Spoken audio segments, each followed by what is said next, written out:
எல்லாம் உங்களுக்கு தான் தெரிஞ்ச மாதிரியும் அவருக்கு எதுவுமே தெரியாத மாதிரியும். அது என்ன இந்த வளர்ந்து வரையில ஒரு மண்டக்கணமான பேச்சு. கீழே இருக்கவங்களாம் எவ்வளவு பெரிய அறிவாளி, எத்தனை நாடகம் பார்த்துருப்பா, எவ்வளவு பெரிய மேதையெல்லாம் பார்த்துருப்பாங்க. தயவு செய்து அப்படின்னா இதுக்கு மேல தெரியாதான்னு. இது என்ன ஒரு ஆணவமான பேச்சு வளர்ந்து வர்றப்ப.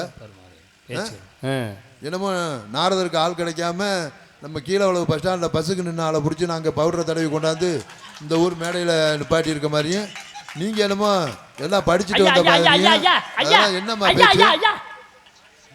அந்த அம்மாவை கண்டிக்கிறீங்களா? கண்டிக்கிறேன். ஒன்று வேணாம், ஒன்று வேணும். ஏப்பா கீழே உள்ள பஸ் ஸ்டாண்டில் நான் பஸ்ஸுக்காக இப்படி நிற்கிறேன், நீ விரும்புன்னு வந்த.